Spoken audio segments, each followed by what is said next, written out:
So it's been about a week. I've got my new float needle in. It's the S&S genuine part here. Ordered the needle only because the rest of my carburetor was pretty good. The gaskets were fine. My accelerator pump works great, and it was running really good. So I'm happy with everything else. It just leaks gas. So this one's got a fresh rubber tip on it. So let's see if that does the trick.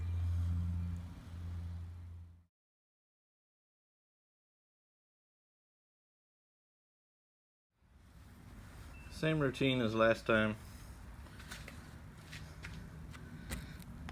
Pop my bottom bowl off.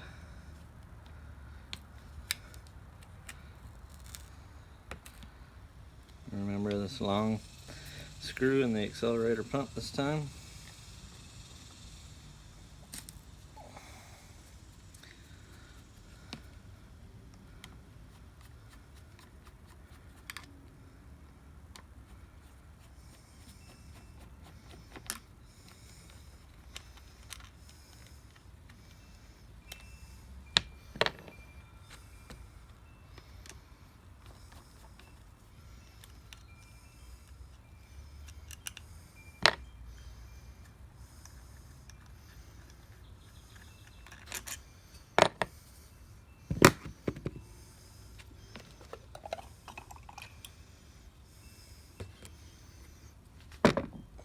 Okay.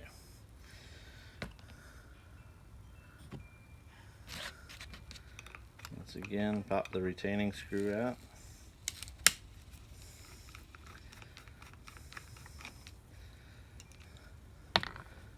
I like to go ahead and take this little O-ring off, put it to the side so I don't lose it.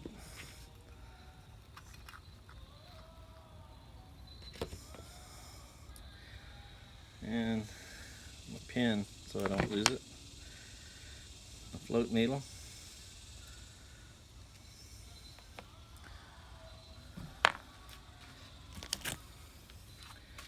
There's my new float needle.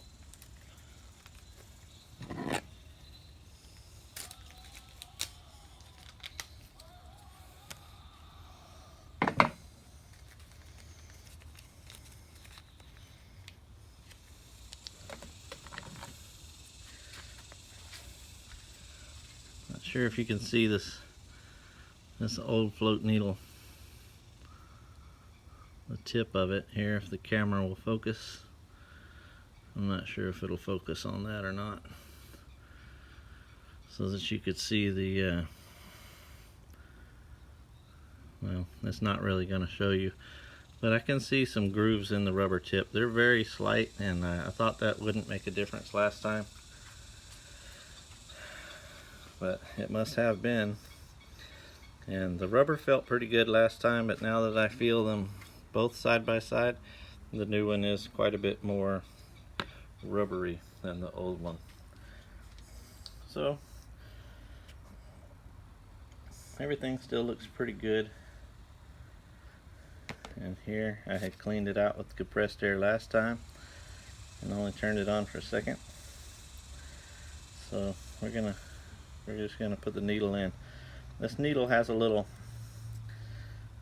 deal on the end here with the spring inside of the needle, and you just want to make sure that that float tab is over the top of that, because that thing it has a little bit of give. That little button you see there, that little silver button in the middle of the brass, that's actually spring loaded. So we want to make sure that that's over the center. Well, I need my float pin first. And let's drop this back in there and make sure it's all lined up.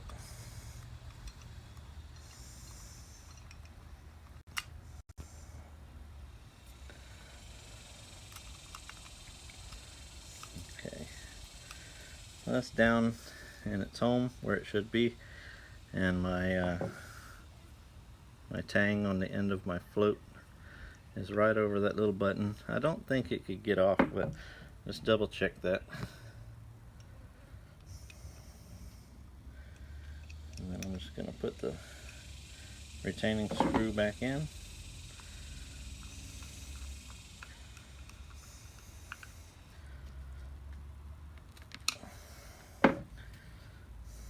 Make sure that my float needle moves freely, which it does.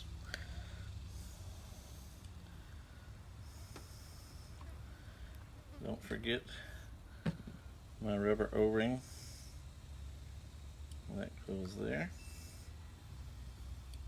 And then make sure that I put this back together right.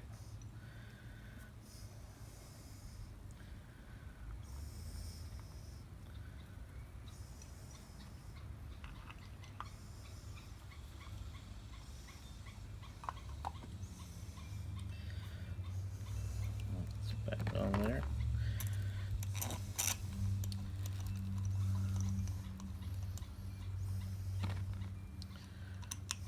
Hopefully this will stop the gas leak.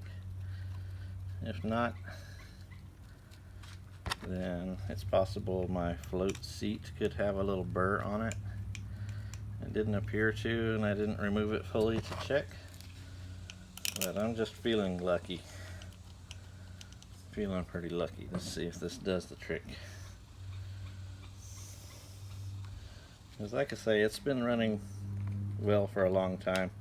It wasn't leaking fuel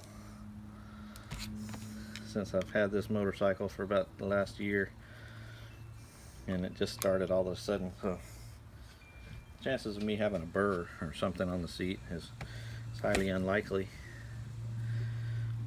You know, the chances that my float level is off is highly unlikely, just because it hasn't been leaking and it suddenly started. When it suddenly starts leaking after you've owned the motorcycle for quite some time and you haven't had those kind of problems, it's either going to be trash in between the float needle and the seat, or it's going to be that your float needle just hardened up, in my opinion. So we'll see. We'll see right now. Let's reinstall this. Try it again.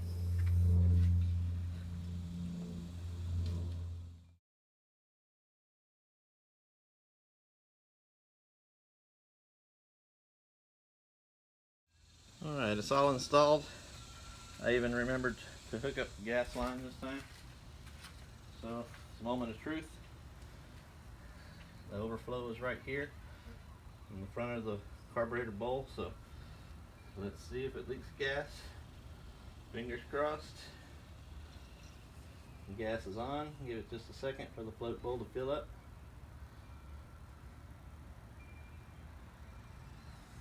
So far so good. And still the gas is on and I'm not getting any leaks.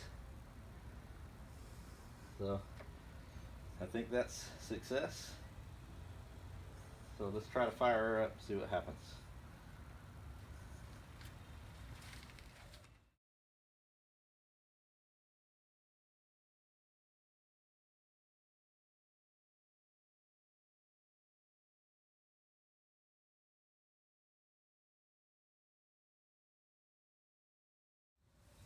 Alright, everything's back together. I put my air filter and air cleaner cover back on. I need to clean out my air filter. I need to clean that air filter. It's a cleanable K&N element there, and it looked a little dirty. You might could have seen that going back on, so I'll revisit that here in a moment. But I want to go ahead and try to start it up. I'm going to make sure I don't have any excessive wet fuel sitting anywhere. I didn't leak a bunch today, so shouldn't be an issue, but I gave it a little wipe down anyway. And I'm wearing Crocs. Let's see if I can cold start this thing in Crocs. You know, it hasn't been started in about a week, so I haven't started it at all today, and it's been about a week since it's fired up. And I'm wearing Crocs with no socks. Let's see. One more time. Fuel is on. I'm going to give it a few seconds just to double check. Make sure I don't have any fuel leaks. Let's give it a second here. You know, that's long enough. It surely would be pouring gas out right now if it was going to. So that's wonderful. No fuel leak. So I'm going to pull a Richiner, turn my key on. Let's see what the old girl will do for me today.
Perfect. No fuel leaks. She runs great. I did not have to put a full carburetor kit in it. I just changed the float needle. I got a genuine S&S float needle for this to stay, stay with good parts. And that was $25 shipped for that float needle, just so you guys know. If you need a float needle, full kit is quite a bit more expensive. But I've got part of 2 kits in my toolbox. I just didn't have any float needles, but I've got a couple extra gaskets. I've got an accelerator pump in the drawer. It's good to keep parts for these old bikes on hand, because that's how it goes when you own an old bike. Thanks for watching, guys. I appreciate it. I'm glad my bike's running again.